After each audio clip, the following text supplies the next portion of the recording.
tinggal untuk waktu selesai.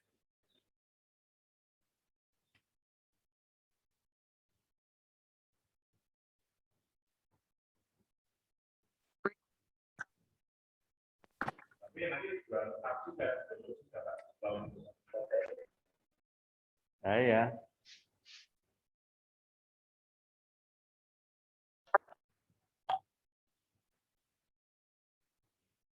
Coba nggak tak kasih yang untuk pendaftaran bebas pada. Nah, sampai ini nyaki wae itu loh Mas aku. Melu untuk mata kuliah ini gitu loh. Saya nggak tahu masih dibuka apa enggak kalau.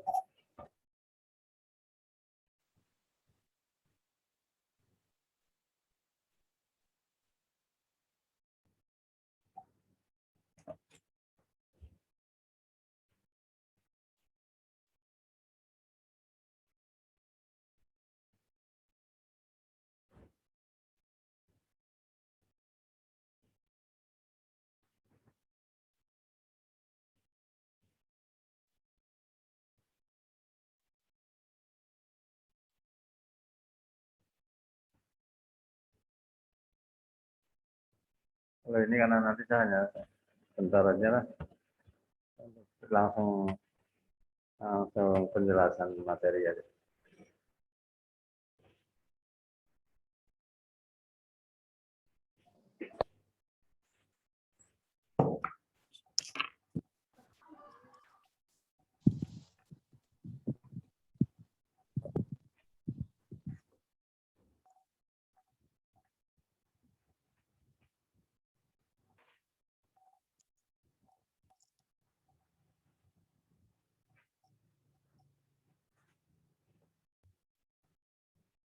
Temannya mana yang mau mengikuti offline?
Oke, kita mulai ya.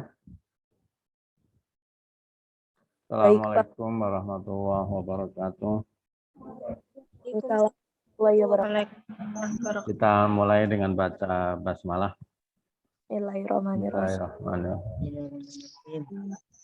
Syukur alhamdulillah kita panjatkan kehadirat Allah Subhanahu wa taala atas segala nikmat dan karunia-Nya pada pagi hari ini memperkenankan kita untuk bertemu mata kuliah komunikasi massa. Khususnya untuk kelas C ya, untuk kelas C. Jadwalnya Jumat jam 9. Pertemuan hari ini sebagian ada yang offline di ruangan ini dan juga sebagian besar yang lain mengikuti secara online.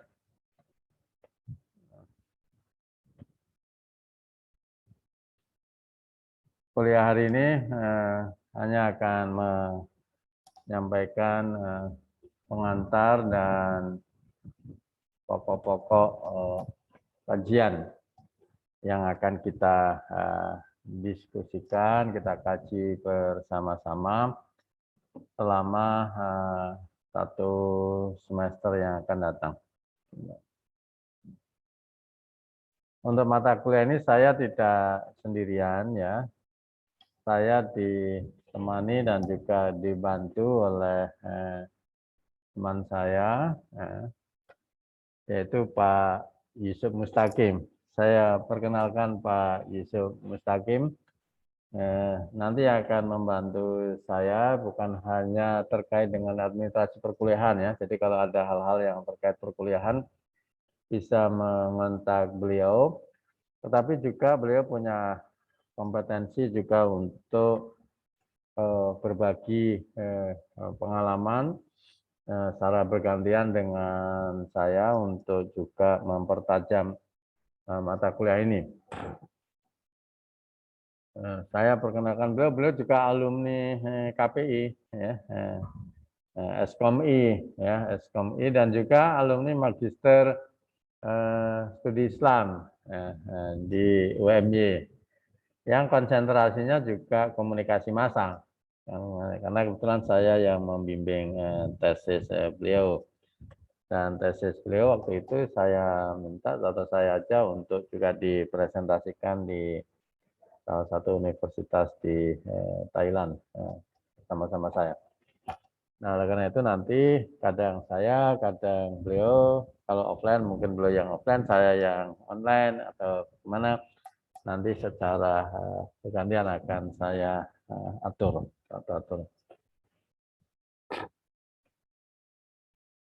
Mata kuliah ini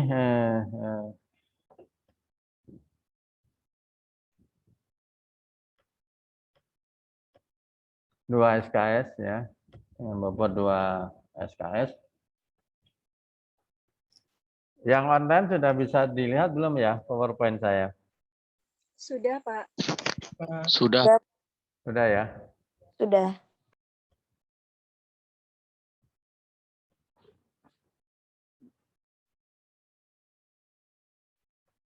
Nah,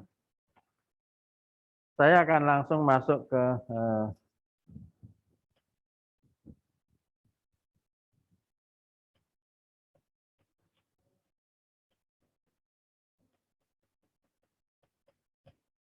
deskripsi perkuliahan. Ya. Nanti yang latar belakang mungkin Pak Yusuf bisa nanti menambahkan ya tentang latar belakang perkuliahan, tentang dinamika perkembangan masyarakat saat ini yang bergerak secara dinamis ya, secara dinamis. Ada beberapa revolusi masyarakat ya, mulai pertanian sampai 4.0 ya yang sekarang ini, dan implikasinya. Namun untuk materi saya akan sampaikan terlebih dahulu.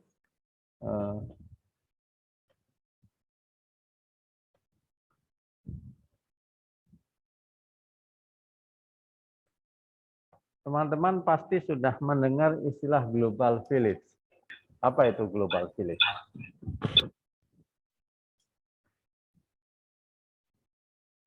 Global village. Kampung dunia. Ya, kampung dunia. Jadi di era komunikasi, khususnya komunikasi massa, kemudian ditambah dengan komunikasi media baru, dunia ini, global ini, ya, itu sudah bukan lagi sesuatu yang dipisahkan oleh jarak. Memang faktualnya dipisahkan oleh jarak, tetapi dalam relasi antar manusia itu sudah bergerak dinamis yang seolah-olah ini menjadi kampung saja. Nah, kalau kampung itu kan apa yang terjadi di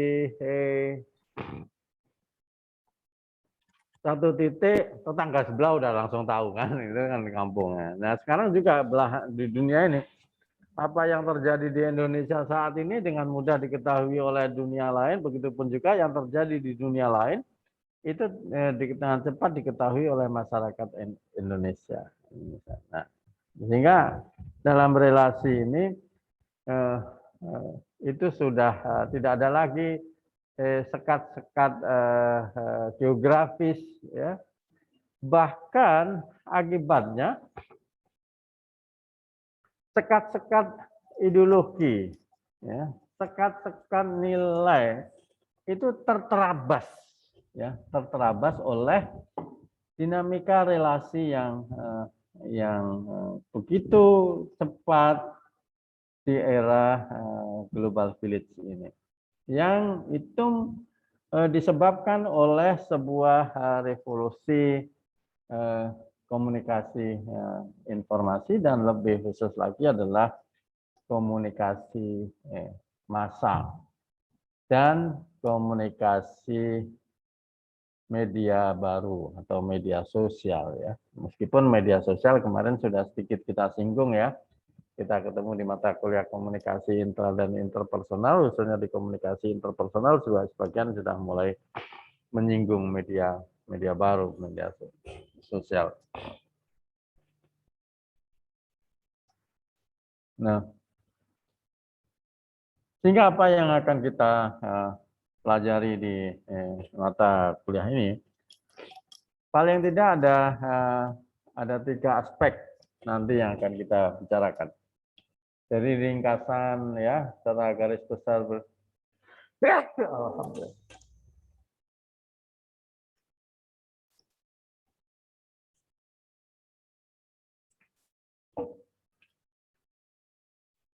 Itu ada 3 aspek. Yang pertama adalah aspek historis dan konsep dasar.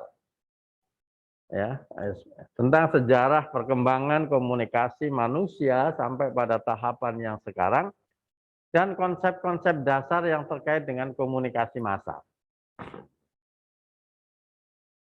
Mulai dari definisi, ya, mulai dari nanti ciri-ciri, elemen-elemen, ya, fungsi, ya, masyarakat informasi atau masyarakat aktif, audien aktif, dan lain-lain. Media massa sebagai institusi sosial. Itu di bagian yang pertama. Bagian yang kedua, media massa dalam praktek. Apa contohnya media massa dalam praktek? Apa kira-kira?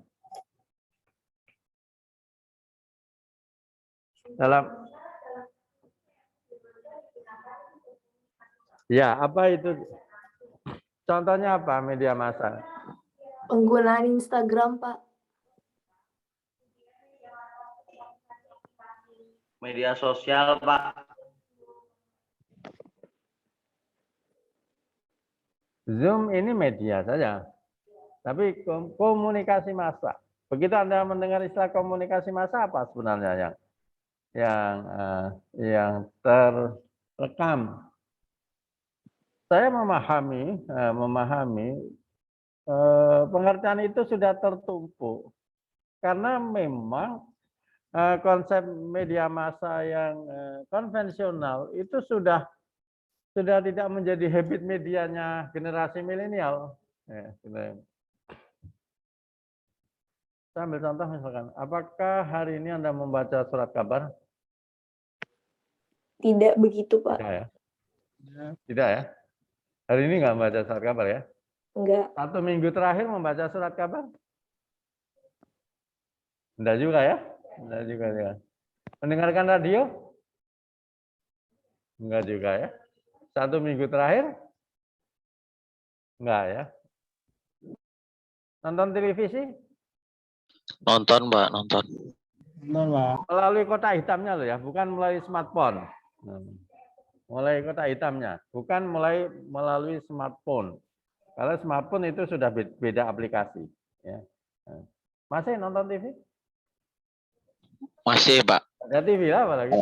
Nah, jadi saya mau kalau konsep itu sudah tidak ada di benak kita, terutama generasi milenial, karena sudah tidak menjadi habit media. Padahal sebenarnya itu cikal bakal itulah komunikasi massa. Tapi komunikasi massa itu sekarang menghadapi tantangan yang luar biasa. Dengan munculnya apa? Media baru. Ya, media baru itu Anda sebut berbagai aplikasi tadi itu, ya, aplikasi. Hanya media massa yang dia mampu memanfaatkan media baru, dia eksis. Tetapi dia ada di dalam memori generasi milenial bukan konvensionalnya, tetapi adalah media barunya yang memanfaatkan media baru. Misalkan CNN itu kan salah satu stasiun televisi, atau saya sebut misalkan TV One, atau biar adil lagi saya sebut Metro atau apa. Bukan televisi metronya Anda menyaksikan secara langsung, tetapi Anda menyaksikan melalui aplikasi online-nya kan, online-nya. Nah, media massa yang bisa mengakomodir itu dia bisa eksis. Tapi kalau yang tidak, Anda apalagi Anda nonton TVRI, enggak juga lah ya. Apalagi di aplikasinya enggak ada juga nih, misalkan itu kan. Apalagi TVRI daerah lebih lagi. Nah, nanti kita akan bicarakan media massa dalam praktek itu, karena itu sebenarnya core media massa. Nah, yang ketiga nanti yang akan kita bicarakan itu adalah aspek teori komunikasi massa. Nah, betapapun bagaimana media massa ini, komunikasi massa ini merupakan kajian yang memiliki banyak teori, ya. Yang teori itu bisa nanti membantu Anda untuk menulis skripsi kalau mau meneliti tentang media massa.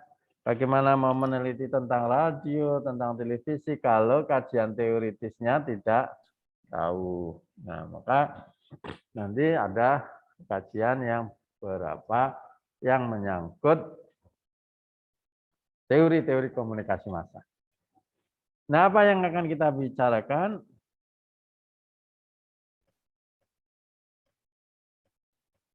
Saya kira tujuannya normatif ya. Mekanisme perkuliahan, saya kira seperti biasa, ada nanti tugas mahasiswa, ya, presentasi, kalau memungkinkan kuis, ya, overview perkuliahan. Penilaian juga nanti akan kita coba kombinasikan, ya, akan saya lebih rigidkan lagi. Dan materinya.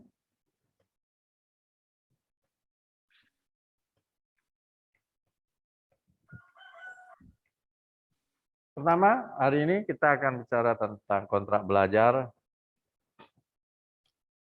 penjelasan, ya, mengapa perlu mempelajari komunikasi massa ini. Nanti kita akan bicara tentang ciri-ciri komunikasi massa. Apa sih bedanya komunikasi massa dengan komunikasi interpersonal yang kemarin kita pelajari bersama? Apa yang paling Anda rasakan, Anda tahu bahwa komunikasi interpersonal dan komunikasi massa ini berbeda? Komunikasi massa cakupannya lebih luas. Gimana? Komunikasi massa? Kalau komunikasi massa cakupannya lebih luas. Kalau Apanya? interpersonal. Kalau lebih cepat. Oke. Itu Ya. cakupannya lebih luas. Tapi Salah kalau satu apa namanya, bonaviditas media massa itu diukur dari tadi yang Anda sebut kecepatan dan jangkauan halayaknya, baik dalam jumlah maupun dalam rentang. Kalau ada media massa itu lamban, memberitakannya terlambat, ya, terlambat. Contoh dulu koran itu harian ya, surat kabar cetak itu kan harian. Berita hari ini itu baru kita baca besok, ya, peristiwa ini. Sekarang kalau koran besok udah basi, ya, karena ada kemajuan teknologi, itu perkembangannya tidak lagi hari, tidak lagi jam, tapi detik. Maka ada portal yang namanya detik.com, ya kan? Ada nggak yang lebih cepat dari detik? Coba dicari. Ada nggak yang lebih cepat dari detik? Saya kira ada. Kalau di stopwatch itu loh, di balapan itu, ya, Iya, dia mengukurnya itu kan sampai 0,0 itu. Nah, itu apa namanya itu? Z, Z ya. Nah, mungkin suatu saat akan ada portal yang lebih cepat dari itu. Nah, menggunakan ini. Nah, mungkin kalau Anda nanti punya, kan kita ada ICC yang bergerak di bidang media massa, toh? Yang tapi yang online belum ada ya. Cobalah Anda inisiasi radio, oke lah, tapi tadi saya tanya, Anda mendengarkan radio enggak 1 minggu ini? Enggak. Apalagi kalau saya tanya, radio ICC dengarkan enggak? Ya, itu penting. Ya. Itu penting, tapi orang punya kebutuhan untuk memperoleh informasi secara lebih cepat.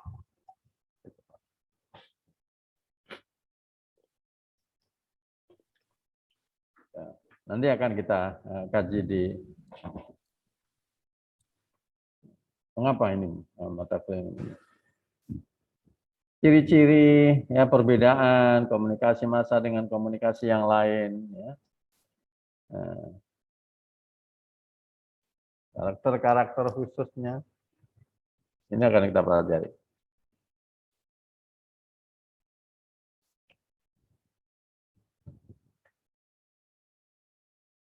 Terus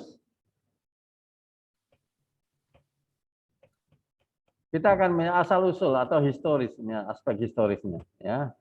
Kok bisa sampai sekarang ini awal mulanya komunikasi antara manusia itu seperti apa sih?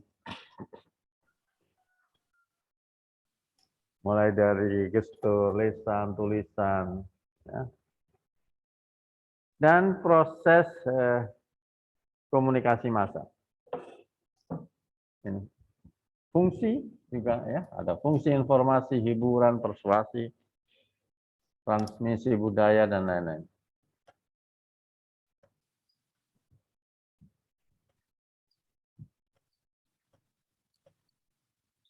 Media massa sebagai institusi sosial. Ya.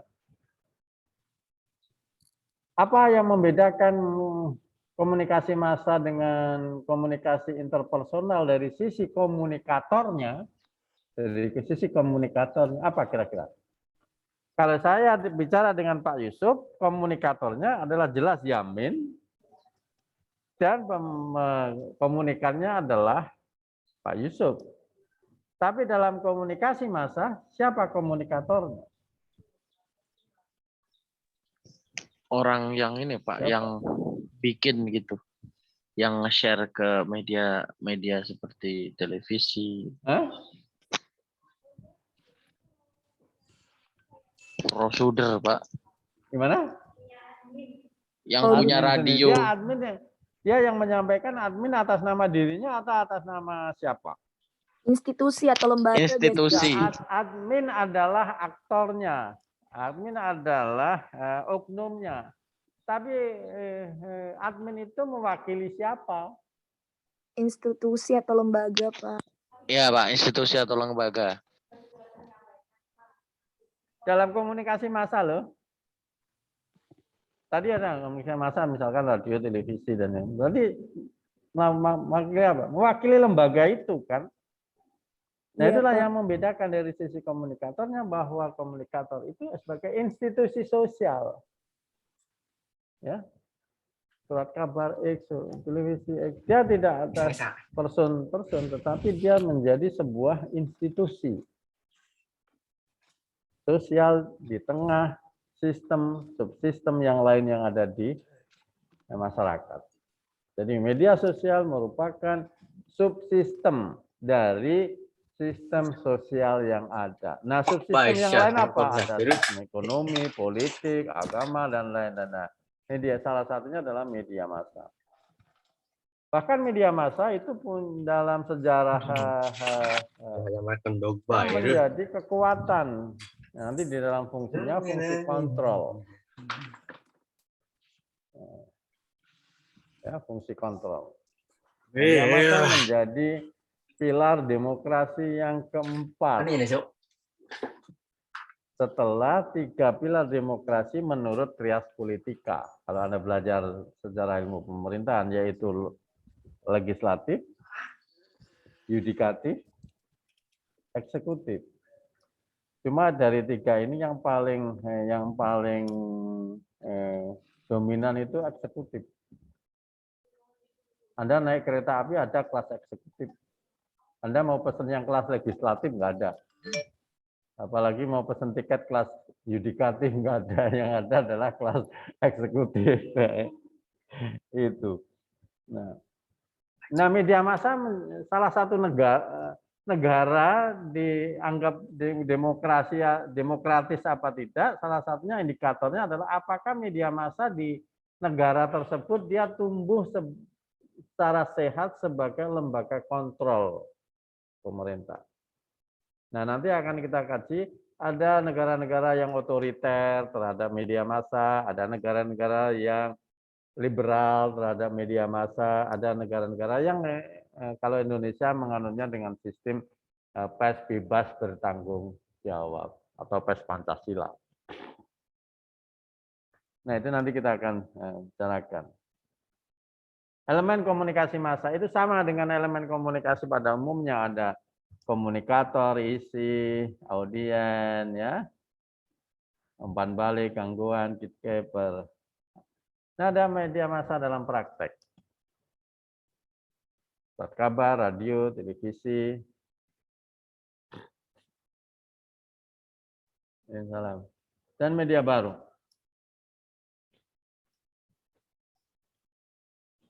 Nah, baru yang ketiga,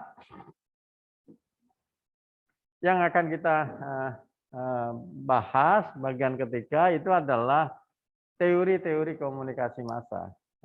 Ini penting untuk membekali teman-teman yang nanti mau meneliti yang berkaitan dengan komunikasi massa. Harus ada basic teorinya. Nah, basic teorinya itu ada di teori-teori komunikasi massa.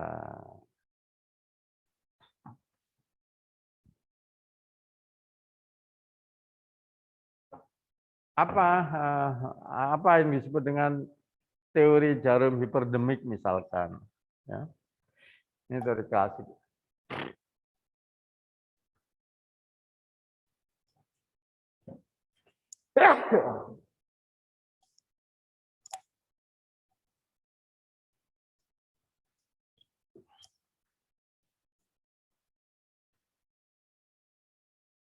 Kultivasi, kultural imperialism, media question, spiral of silence.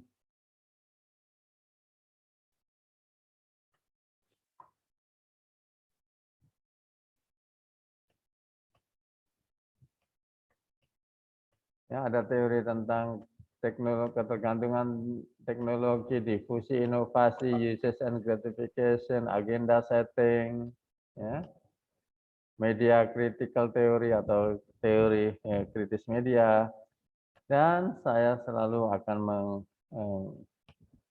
menutup materi perkuliahan itu dengan mencoba melihatnya dalam perspektif Al-Quran dan Sunnah. Bagaimana komunikasi massa itu dalam perspektif Al-Quran dan Sunnah? Anda punya cerita bagaimana dalam Sirah Nabawi yang merupakan yang kira-kira bisa dianggap sebagai salah satu contoh peristiwa komunikasi massa yang dilakukan oleh Rasulullah. Apa kira-kira?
mata kuliah atau cerita tarik yang pernah Anda dapatkan, yang itu bisa dijadikan salah satu contoh bahwa sebenarnya Rasulullah SAW itu sudah menggunakan strategi media massa.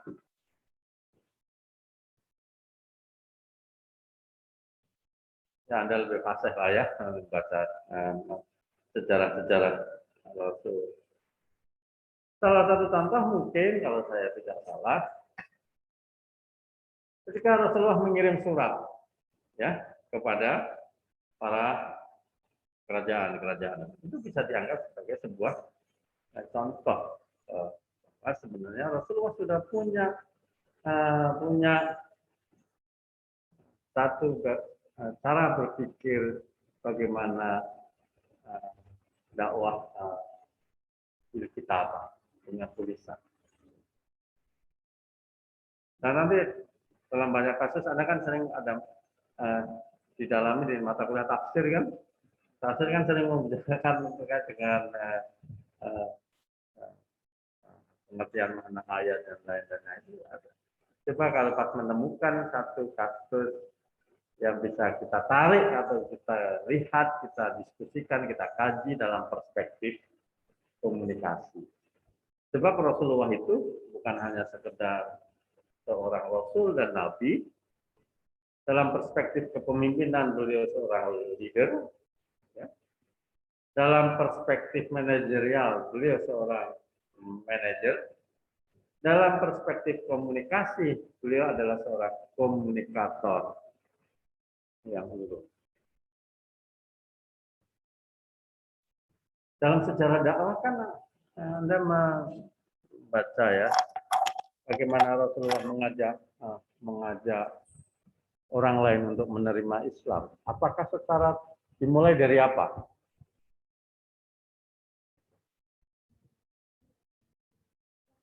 Dari apa? Dari siapa? Orang terdekat kan? Ya kira-kira komunikasinya pakai komunikasi apa strateginya? Interpersonal kan? Nah, bagaimana kemudian mulai dakwah secara terang-terangan kelompok dan nah itu Rasulullah seorang komunikator yang handal yang luar biasa. Termasuk dalam hal komunikasi massa. Bukunya Anda bisa baca buku apa saja lah ya, jurnal terutama jurnal-jurnal ya yang berkaitan dengan komunikasi massa. Tapi mungkin bisa Anda baca bukunya Dennis Blackwell ya, teori komunikasi massa ini sudah ada terjemahannya. Meskipun bahasanya ya agak berat ya, tapi bisa dipelajari. Ada Seplur ya, Standing Mass Communication, ada Little John di Kabupaten Sulu. Yang bahasa Indonesia Nuruddin Komunikasi Massa. Ini bisa didapatkan di banyak tempat, terutama Nuruddin ini nanti membantu untuk teori-teori komunikasi. Tapi kalau yang bahasa Indonesia ya, tapi buku lain no problem. Selama yang bersumber dari jurnal.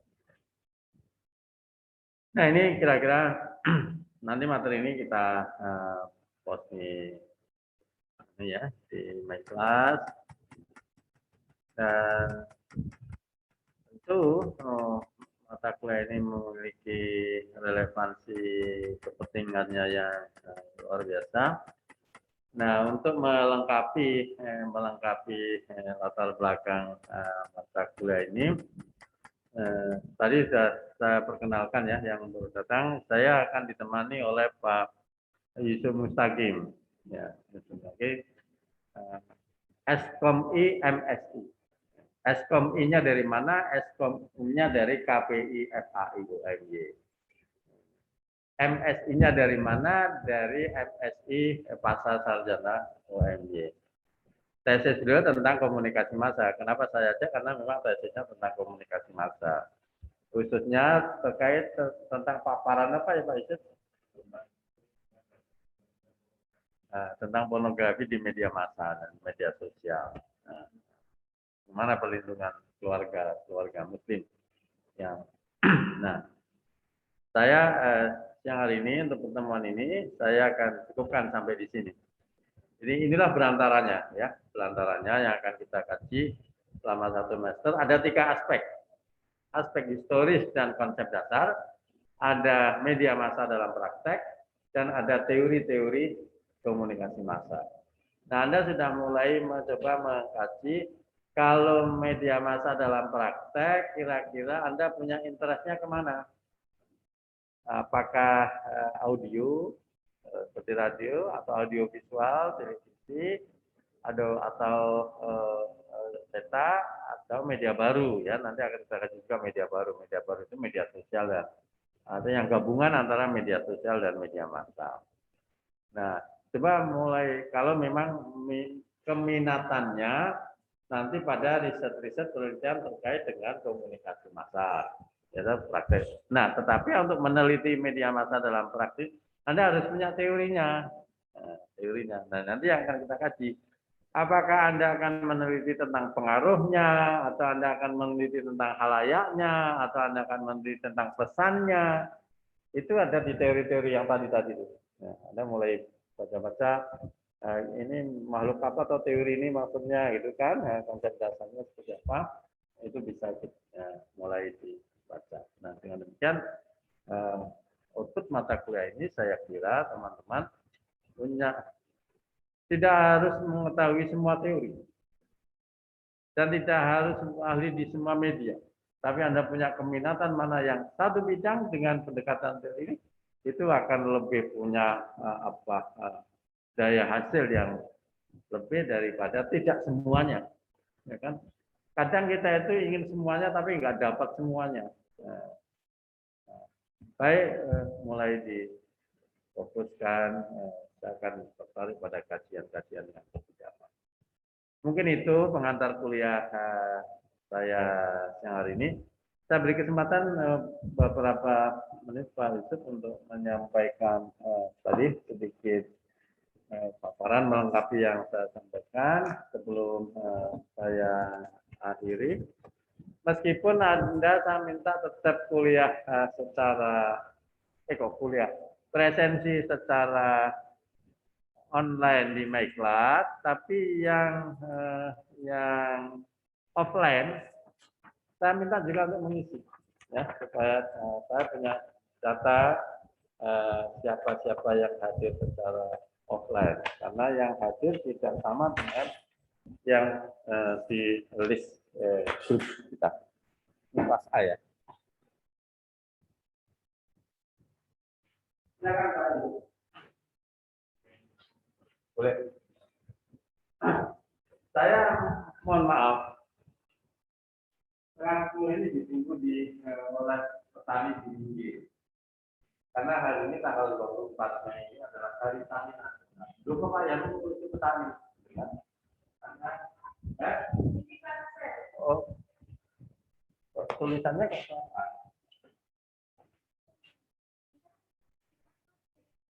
Terima kasih, Pak. Oh. Yang A itu, yang kemarin ya. Karena sebenarnya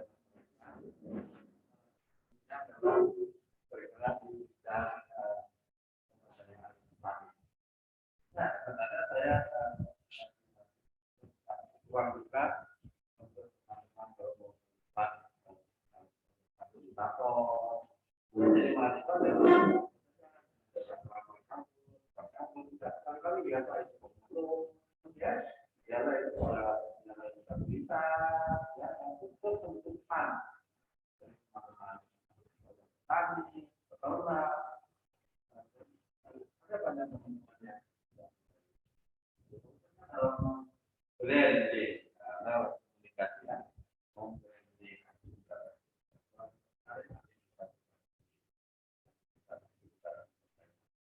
saya mohon maaf ya, saya mengantarkan materinya. Nanti kalau kita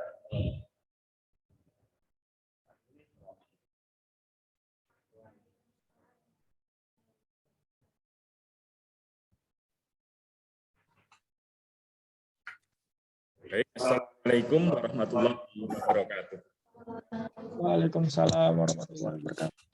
Waalaikumsalam warahmatullahi Kita wabarakatuh. sapa yang online ini cukup banyak, ada 40 orang yang hadir ya. Kita tanya dulu apakah suara saya terdengar. Gimana ini teman-teman yang online, apakah suara saya terdengar ini? Dengar Pak. Dengar Pak. Alhamdulillah terdengar.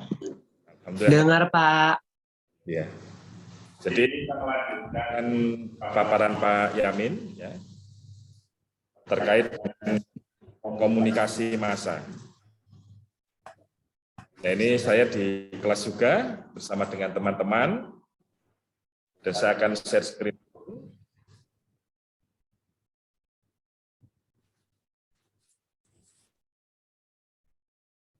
Saya dikasih host, Pak, bisa share screen.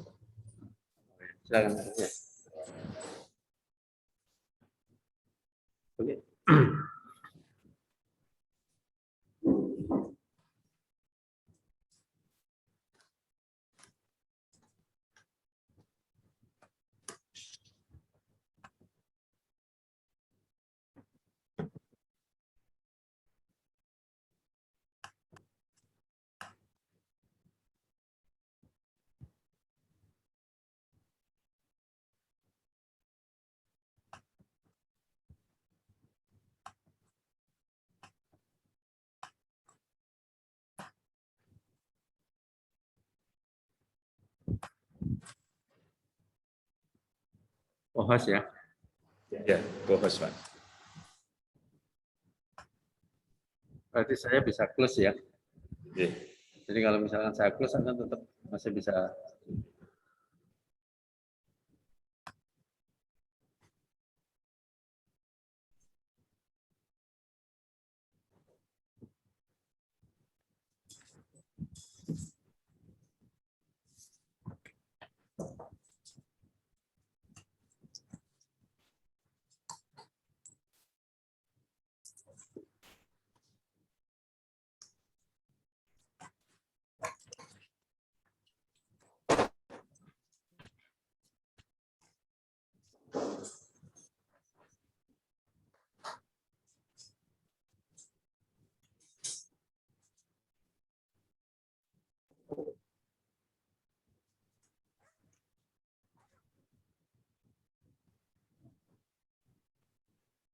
Masih proses.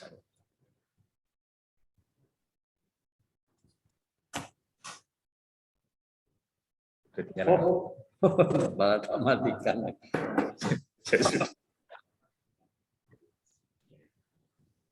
Nunggu dingin lagi Pak, kalau sudah.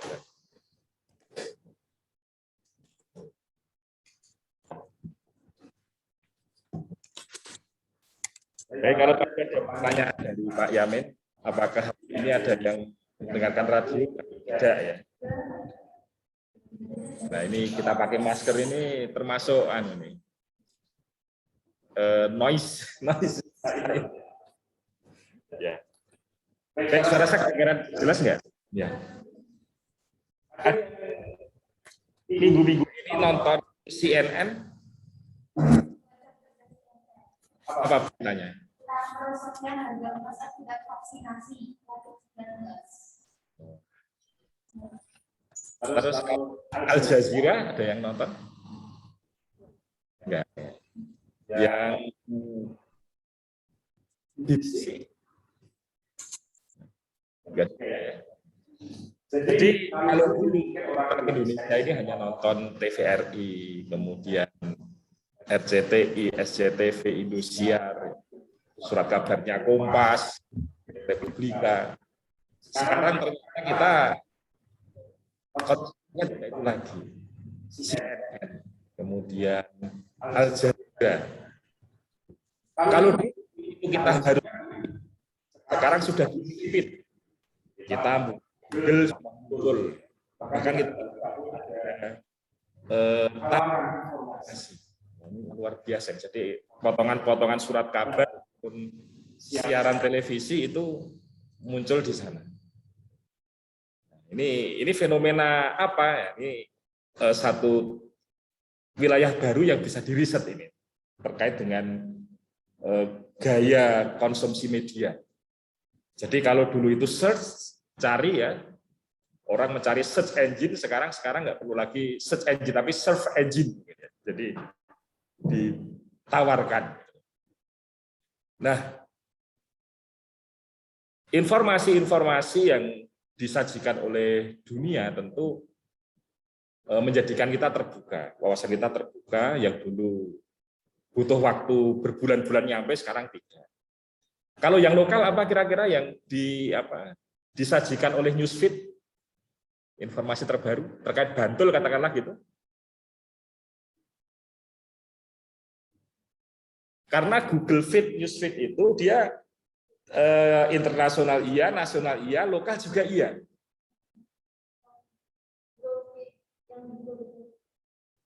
Ya di Google ya. Google atau yang lainnya, ya tergantung settingan dari perangkat kita.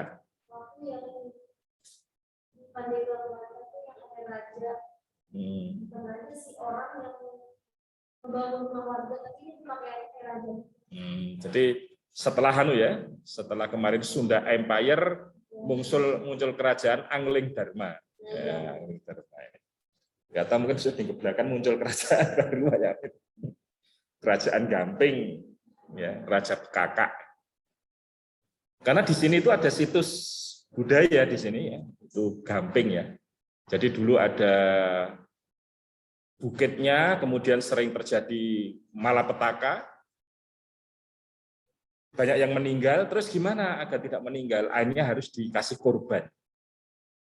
Korbannya apa? Nah, setelah bermeditasi, korbannya haruslah sepasang pengantin. Harus disembelih. Nah, kemudian ya ini orang Jawa itu punya filosofi yang namanya kodrat itu bisa diwaradat, bisa dirubah. Akhirnya dibuatkanlah sepasang pengantin tetapi terbuat dari tepung. Jadi boneka dari tepung beras kemudian diisi dengan cairan gula merah. Nah, itulah yang disembelih ketika bekaka. Nah, sayangnya Anda itu datang ke sini pas kondisi pandemi, jadi tidak sempat menyaksikan gegap gempitanya kalau karnaval bekaka. Ya. Tiap sapar ini penuh. Jadi di sini penuh, ada karnavalnya, ada upacaranya di daerah Gamping sini. Jadi ini lokal kita. Nah, kalau di Bantul ini informasi lokal itu ditemukannya kerangka yang dalam keadaan duduk bersila di Pantai Parangkusumo. Jadi di sana ditemukan seperti itu. Nah, inilah contoh ya yang dulu itu kita harus nyari informasi, sekarang informasi itu disajikan. Kalau dulu kita beli makanan itu katakanlah kita order ya. Nah, sekarang eranya itu era buffet, itu semuanya diberikan. Nah, kita itu adalah pelaku komunikasi, maka nanti kita harus punya pegangan tentang bagaimana kita bisa bermain di era yang seperti ini. Yang kita sajikan tidak hanya orang satu persatu, tetapi sudah global. Tadi disampaikan global village. Kalau dulu artikel dalam bahasa Inggris kita sulit untuk memahaminya, sekarang mudah sekali. Di layar Chrome ya, di layar Chrome itu kita tinggal klik kanan, translate to Indonesia. Maka mestinya kalau nanti ada makalah-makalah, saya inginnya referensi itu tidak hanya berbahasa Inggris saja, apalagi bahasa Indonesia ya. Jadi kalau bisa sajikanlah yang dalam bahasa Jerman, bahasa Rusia, bahasa Perancis, itu termasuk negara-negara yang media mereka itu sangat maju. Ini. Jadi komunikasi massa. Kira-kira bahasa Inggrisnya apa? Nah, mass communication. Kalau bahasa Arabnya, komunikasi massa fil Arab. Ini ada yang dari mu'alimat. Ya. Apa ini? Komunikasi massa. Kalau komunikasi bahasa Arabnya apa? Ya, ini nanti untuk memperkaya referensi kita, cari tanya Google, komunikasi apa itu? Ya. Komunikasi massa itu bahasa Arabnya al-ittisalu al-jamahiri. Al-ittisal, ittisal itu komunikasi, al-jamahir itu artinya massa. Mungkin kita dengar istilah jamahir itu dari kata jumhur, ya, jumhur ulama, ulama kebanyakan, ya, mayoritas ulama. Nah, itu dalam bahasa Arab al-ittisalu al-jamahiri. Orang yang berbahasa Arab di dunia ini itu sekitar 1/7 dari bangsa yang ada. 1/7 ini. Jadi mulai dari Timur Tengah, kemudian daerah Irak, ya, Asia sebelah barat, kemudian Afrika, itu mereka berbahasa Arab. Mereka juga mengkonsumsi informasi. Mereka juga punya perguruan tinggi. Tentunya mereka juga mengkaji tentang komunikasi massa ini. Al-ittisalu al-jamahiri. Kalau bahasa Jermannya apa?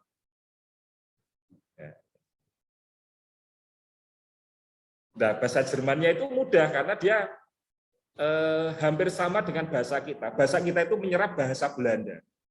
Sedangkan Belanda dan Jerman itu mereka bertetangga. Kalau bahasa Jermannya itu Massenkommunikation. Massenkommunikation.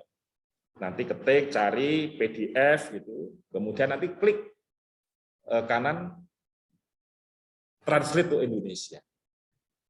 Ya. Paling enggak nanti kita akan mendapatkan isu-isu yang sedang mereka bahas apa. COVID misalkan, COVID itu di Indonesia kemarin trennya itu bagaimana agar kalau di swab itu negatif. Hanya pada kumur-kumur air garam. Kenapa? Karena orang Indonesia ini takut kalau di-COVID-kan. Apakah psikologi takut di-COVID-kan ini juga terjadi pada bangsa-bangsa maju?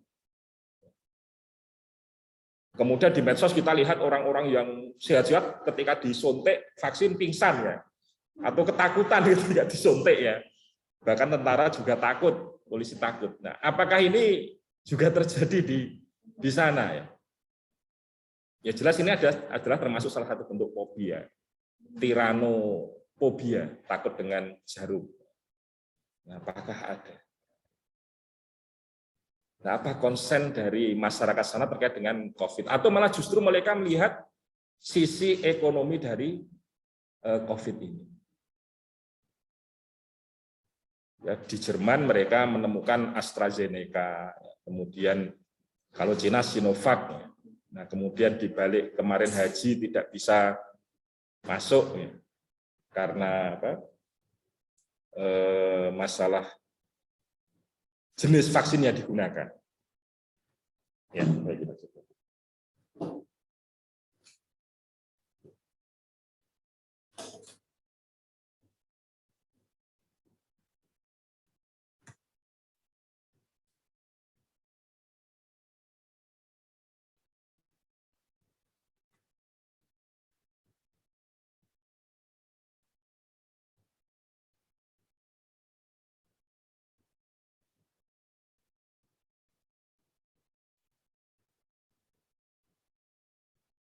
Ya. Bagaimana ini teman-teman yang online ini sudah kelihatan slide-nya? Halo? Sudah, Pak. Kelihatan, Pak. Kelihatan, Pak. Ya, kita lanjut.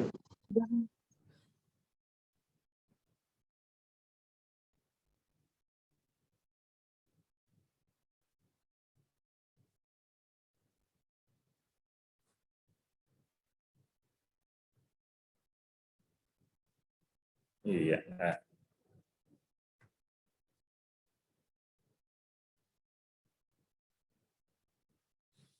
Nah, kita sekarang hidup di era reformasi yang keempat. Bahkan ada yang mengatakan ini bukan sekedar reformasi, tapi revolusi. Revolusi industri yang keempat. Jadi kalau dulu masyarakat pertanian, kemudian masyarakat menemukan berbagai macam peralatan, mesin uap, akhirnya mereka bisa membangun industri mereka. Kemudian mereka menemukan listrik, ya, menemukan minyak, sehingga masyarakat industri ini berkembang. Kemudian datanglah era komputer. Maka hadirlah masyarakat yang ketiga, yaitu masyarakat informasi, dengan adanya komputer tadi. Nah, kemudian yang terakhir, yang sekarang ini, tapi bukan berakhir bagi dunia, ya, yaitu era kita, itu era reformasi keempat, yaitu adanya konektivitas data. Kalau dulu komputer itu sendiri-sendiri, namanya stand alone, sendiri-sendiri. Tetapi sekarang komputer itu terkoneksi. Dulu kita menyimpan data itu di komputer kita. Sekarang kita nyimpan datanya di mana? Ada yang masih di flash disk nyimpannya? Enggak ya? Sebagian ya. Tapi kita seringkali sudah di cloud ya. Kita yang paling gratis katakan drive ya. Kita masukkan di sana. Sehingga kita datang ke kampus itu nggak perlu bawa tas lagi sebetulnya, tapi tinggal bawa HP saja sudah bisa mengakses informasi yang kita butuhkan. Nah, kondisi ini tentu mempengaruhi berbagai macam segmen kehidupan. Uang misalkan, uang dulu uangnya bentuknya logam. Bahkan sebelum uang logam itu ada, orang sudah pakai ada yang potongan kulit ikan, ada yang seperti batu-batu yang berharga. Kemudian datanglah era logam, orang kenal emas, kenal perak, kenal tembaga, kemudian kenal kertas. Nah, sekarang uangnya sudah digital. Anak saya dapat kalau Shopee itu namanya apa itu uangnya? Shopee Pay atau apa? Jadi, wah kemarin saya ikut seminar, kemudian ada pertanyaan saya menjawab, nah, dapat hadiah. Hadiahnya apa itu? Shopee Pay itu ya. Ya, Shopee Pay. Terus belanjakannya gimana? Belanjakannya juga pakai Shopee juga. Beli sepatu, ya, kemudian beli aksesoris ya. Loh, harganya kok murah-murah, apa enggak rugi? Wah, ini free ongkir ini. Gratis ongkos kirim. Jadi era sekarang seperti itu. Jadi duit tidak kertas lagi, duit tidak ATM lagi sekarang, tetapi ya sudah di HP kita. Kita dapatnya bentuknya digital, kita membelanjakannya bentuk digital, bahkan seringkali belanjaan kita itu juga digital. Ya, kita butuh desain, kita butuh film, kita butuh musik, kita harus bayarnya digital. Nah, itu era sekarang. Wah, ini tulisannya kecil-kecil. Gimana?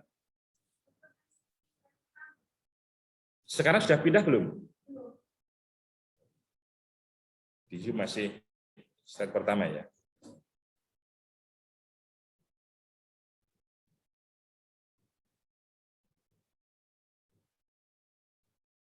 Oh iya. Yeah.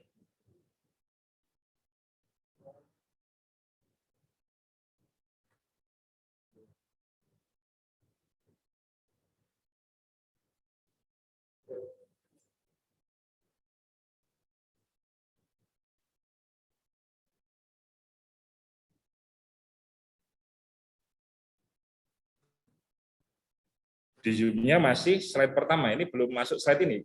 Jadi bisa ya. Ini juga belum muncul. Jadi hanya halaman judul saja.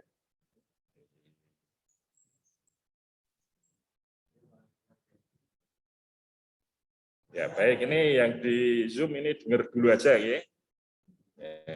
Karena ada kendala teknis ini. Apakah saya matikan hostnya? Enggak, Pak. Enggak. Karena kalau saya sudah share screen muncul di sana, pastinya bisa.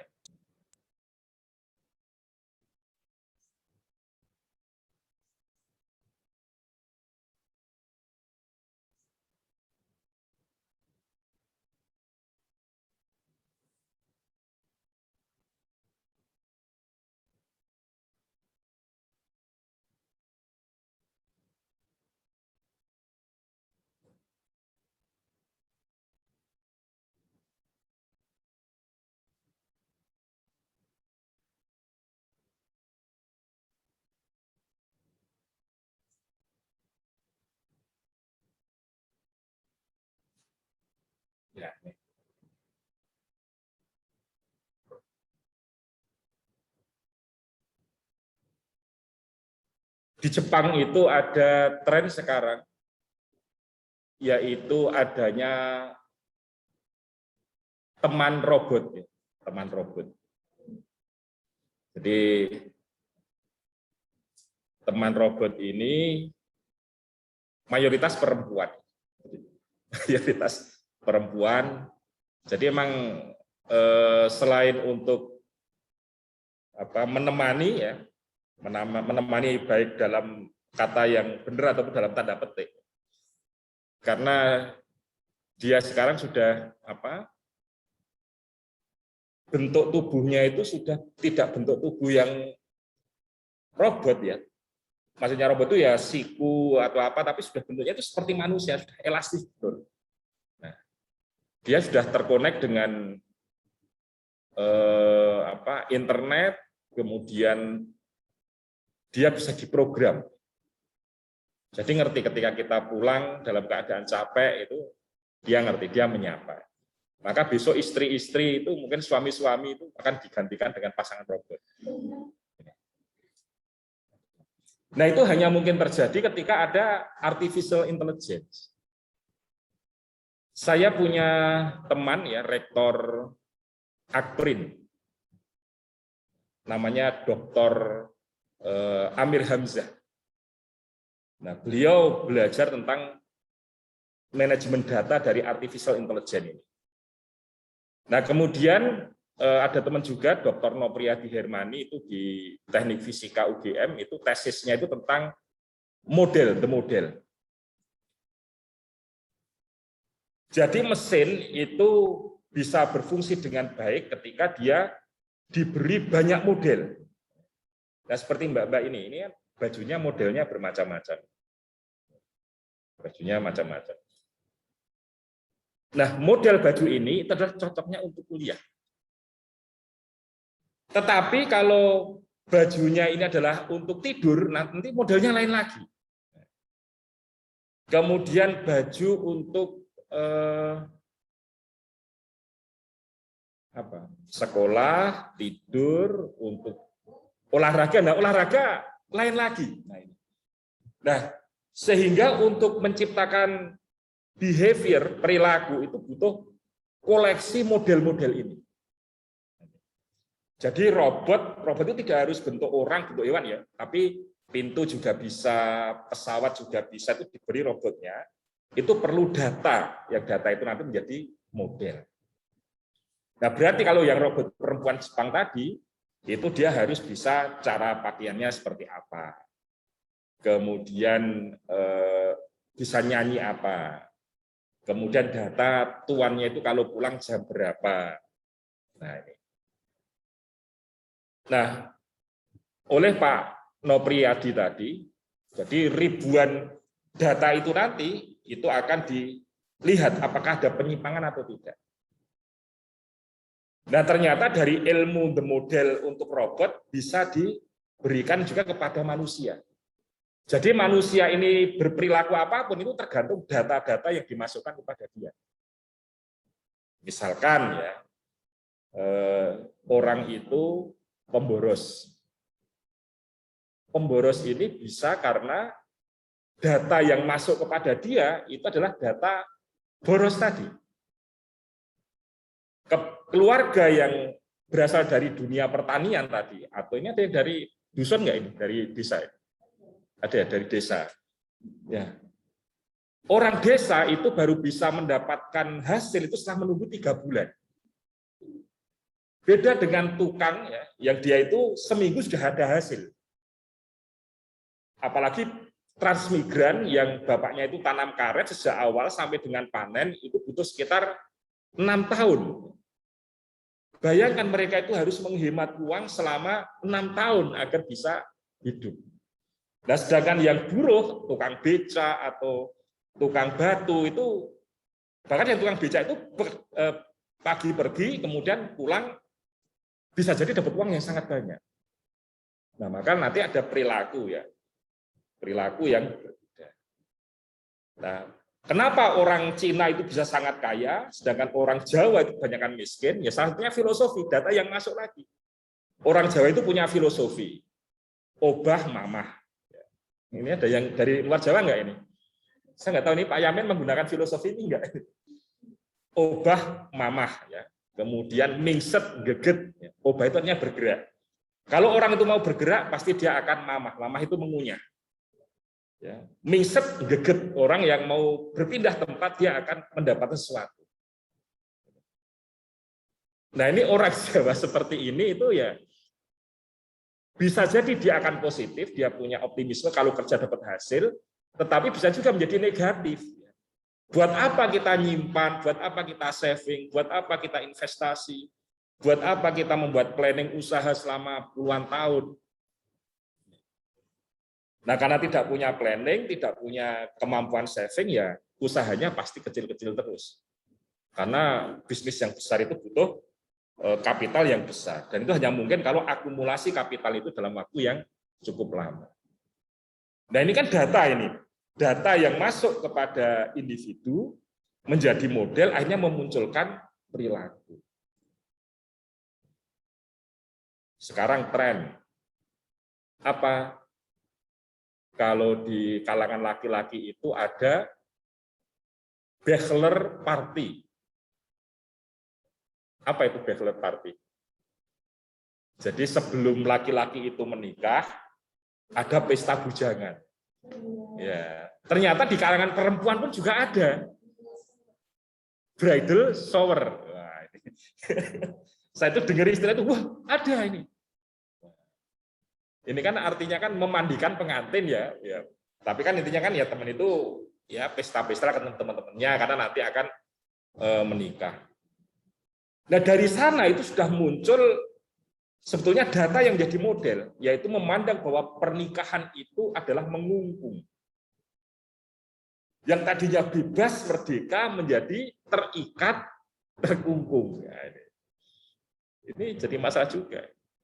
Ketika anak saya itu minta izin, Bi, boleh enggak aku ikut night prom? SMA Muga ini, SMA Muga sini anak-anaknya mengadakan night prom. Kenapa? Karena dulu itu juga kakak-kakak kelasnya juga mengadakan night prom.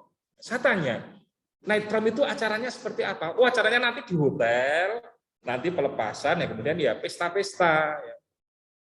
Terus katanya IO-nya itu nanti ada performance transgender atau apa. Waduh, wah ini mengerikan sekali nih. Kemudian saya searching prom night. Wah, kalau sudah di luar negeri sudah gila-gilaan prom night itu. Mabu-mabuan, seks bebas ini di sana. Nah, ini masuk kepada kita, kemudian menjadi model diri kita. Kita berperilaku. Nah, sama juga dengan artificial intelligence ini. Nanti perangkat-perangkat kita itu akan dimasukin data dan dia akan memiliki behavior tertentu. Apakah ini positif? Tergantung. Jadi gadget kita ini bisa untuk kuliah, bisa untuk belajar, tapi bisa juga untuk judi. Nah, ini kalau yang laki-laki, mereka judi. Kalau yang perempuan ya mungkin untuk pamer. Ini apa? Naluriah ya, seorang perempuan itu ingin dipuji, ya ingin tampil cantik, baik. Tetapi kadang-kala tidak bisa mengendalikan diri dari itu. Dalam satu pertemuan itu ada seorang laki-laki menyeletuk, wah istrimu baru saja update. Ini prihatin saya, kenapa? Karena istrinya itu suka update, jadi sebelum ke kantor dandan foto dulu, pasang di status ya. Kemudian ada apa? Sedang galau ya, update. Suaminya tidak tahu, tetapi tetangganya malah tahu. Nah, ini bahaya lagi kalau benar tetangganya itu berkomentar. Maka dalam fikih Islam itu haram hukumnya tahbib. Tahbib itu artinya adalah menunjukkan simpati, menunjukkan cinta, menunjukkan kepedulian, kasih sayang kepada wanita yang bukan tanggung jawabnya. Jadi seorang laki-laki kok tahbib dengan tetangganya ini nggak perlu. Tapi kalau dia tahbib kepada ibunya, kepada kakaknya perempuan, adiknya perempuan, kemudian kepada bibi-bibinya, apalagi kepada anaknya, ya, ini wajib. Tetapi kalau tahbib kepada teman kantor, ya ini bermasalah. Baik. Nah, implikasi dari era sekarang, era komunikasi yang tanpa batas, kemudian media yang banyak sekali, kita bisa nonton televisi di HP kita bisa nonton film di HP kita bisa membaca surat kabar di HP kita, membaca majalah di HP kita, termasuk kita bisa memproduksi film kita sendiri. Kita bisa memproduksi media kita sendiri. Bahkan sekarang trennya itu adalah podcast. Ada yang punya channel podcast ini? Nah, kapan-kapan bikin kemudian kita diundang. Ya, ya Pak, podcast. Jadi nanti ngundang teman, nanti bahas apa ya.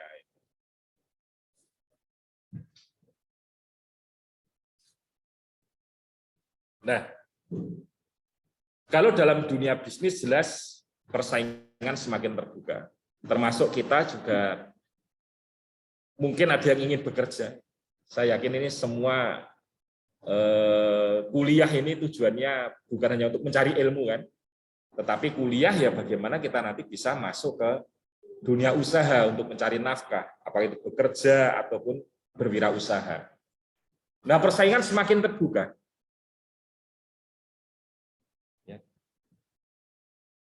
Terbuka di sini termasuk terbuka juga kita menawarkan diri.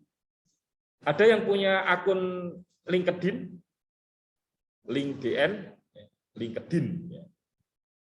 itu adalah untuk memprofil kita. Kita siapa namanya, pengalamannya apa, kemampuannya apa. Nah, nanti akan dipromosikan oleh LinkedIn tadi. Jadi kalau ada orang yang butuh kepanitiaan, butuh staf, butuh pegawai, nah itu nanti bisa cari di situ. Nah, kalau profil kita dimasukkan ke sana, maka nanti ada kemungkinan kita mendapatkan tawaran. Nah, saya berulang kali dapat email dari LinkedIn. Ada tawaran direktur di perusahaan ini, direktur di perusahaan ini. Ya seperti itu. Tetapi ini cenderung kita hanya memposting profil kita.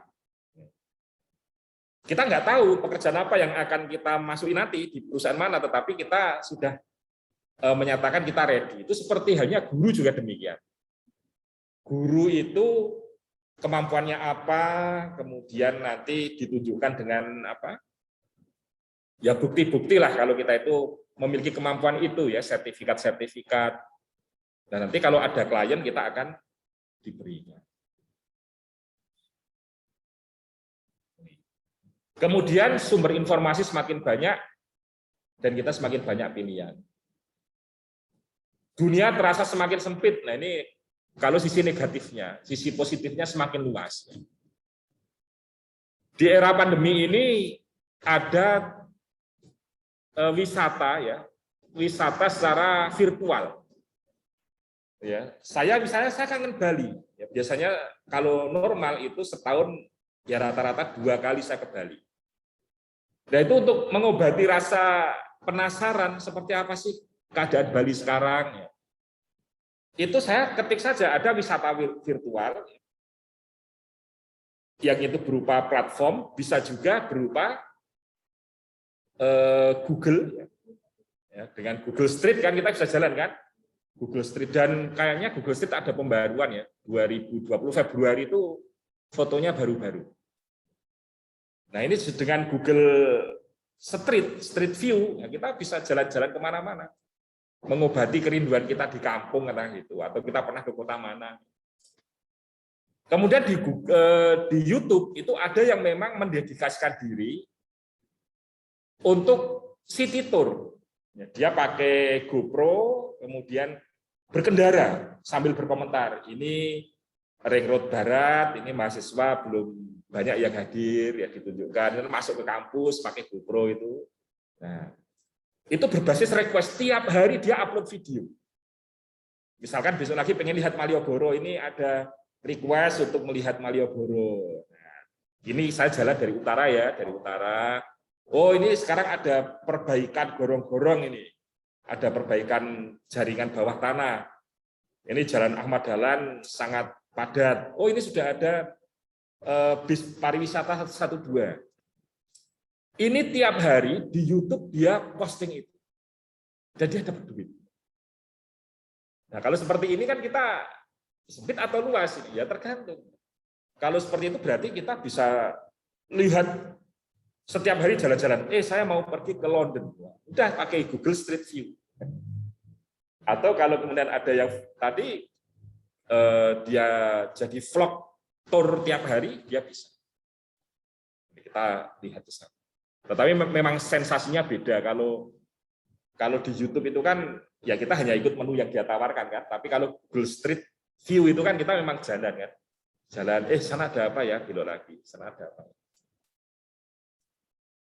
Kemudian kesadaran hukum masyarakat meningkat. Jadi masyarakat bisa melihat bagaimana persoalan yang dia hadapi dan itu ternyata dialami oleh orang yang lain. Kemudian bagaimana dia bisa memiliki nilai tawar ya. Dan termasuk juga bisa menilai bagaimana hukum diterapkan pada mereka. Kemarin Jokowi itu berkunjung ke Blitar. Kemudian ada kejadian, apa kejadiannya? Ada yang nyimak nggak? Ada seorang peternak ayam itu membentangkan poster. Posternya apa isinya? Ya nggak tahu, tahu peristiwanya saja tidak kan? Posternya itu berisi Pak Jokowi tolong turunkan harga jagung sehingga bisa terbeli. Ini kalau MPM ada proyek jagung nggak Pak ini Pak? Ya. Nah itu akhirnya orang yang demo tadi itu diamankan oleh polisi. Nah kelompok yang tidak suka Jokowi akhirnya ya membuat meme, membuat tulisan bermacam-macam yang intinya kalau Anda punya masalah jangan ya, mengadu kepada ya penguasa. Ya. Artinya penguasa Anda itu sudah tidak peduli pada Anda. Nah ini ditangkap oleh tim medianya Jokowi. Kemudian apa sih Pak Suroto ini diundang ke Jakarta untuk menetralisir citra yang dibangun oleh pihak yang berseberangan. Loh, ini enggak, Pak Jokowi ini orangnya baik ini. Ini nyatanya diundang ke Jakarta. Ada 3 orang diundang. Nah, kemudian setelah diundang ditanyakan ya, kenapa, ada apa? Ini Pak, harga jagung itu sangat mahal. Sedangkan harga telur itu murah. Berapa sekarang Mbak harga telur? Mestinya tahu ini. Bukan telur yang sudah matang dimasakkan Padang ya 13.000. 1 kilo itu 18.500. Gimana Pak? Sudah selesai ya? Nah, jadi tadi kemudian dibalik oleh tim media Jokowi, diundang ke Jakarta, kemudian balik. Nah ini kalau tidak dalam kondisi seperti ini bisa jadi permainan hukum ya, seperti kasus Habib Rizik dan sebagainya. Kemudian krisis keluarga, apakah kondisi sekarang ini dengan media yang bermacam-macam dan setiap orang bisa produksi menjadi penguat atau penyebab lemahnya keluarga. Nah, ada riset ya terkait dengan hal ini. Baik, hadirin yang dirahmati oleh Allah ini, baik yang di kelas maupun yang di Zoom, saya kira untuk pertemuan saat ini bisa kita cukupkan. Silakan informasi lebih lanjut nanti bisa dilihat di My Class. Ya. Dan jangan lupa presensi di sana. Sudah kita buka. Baik, saya akhiri. Banyak kurang dan salah mohon maaf. Assalamualaikum warahmatullahi wabarakatuh. Waalaikumsalam warahmatullahi wabarakatuh.